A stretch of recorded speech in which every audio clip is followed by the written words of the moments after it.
عرض کرتا ہوں انشاءاللہ۔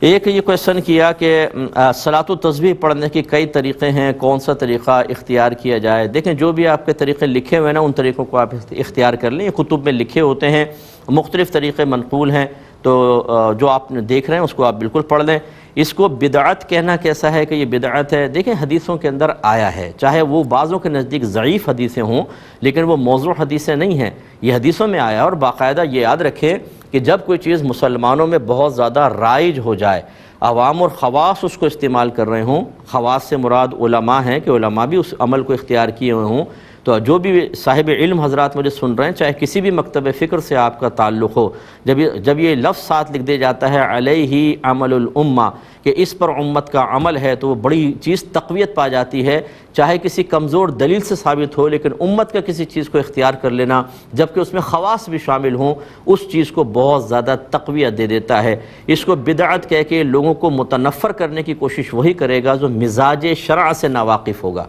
اگر کوئی بھائی اس بات سے میری برا محسوس کر رہے ہیں تو پھر آئیے ہم گفتگو کر لیتے ہیں، میں آپ کو سمجھا دیتا ہوں، دلائل دے دیتا ہوں اس کے اوپر، کیونکہ یہاں دلائل کا ٹائم نہیں کہ جب لوگوں میں کوئی چیز عام ہو جاتی ہے اور اس کا ماخذ مرجع، اس کا منبع جو ہے وہ کوئی حدیث ہی ہے، چاہے وہ آپ کے نزدیک ضعیف ہے، لیکن جب امت عمل کرنے لگ جائے تو بس پھر اس کو رائج رہنے دیں۔ کوئی گناہ تو نہیں کر رہے، کوئی خطا تو نہیں کر رہے، کوئی حرام کام تو نہیں کر رہے، نماز میں ہی آ رہے ہیں نا، کھڑے ہو رہے ہیں۔ باقی اگر آپ یہ کہیں جی نفل پڑھے جاتے ہیں اور یہ جماعت سے پڑھے جاتے ہیں، اس کا جواب بھی یہ ہے کہ ایک وقت تھا کہ فقہاء نے نفل کی جماعت کو صرف اس لیے منع کیا تھا کہ اس زمانے میں فرض جماعت کی یا واجب جماعت کی بہت ہی رغبت تھی، ہو سکتا تھا کہ نفل جماعت اس رغبت میں قلت کا سبب بن جائے۔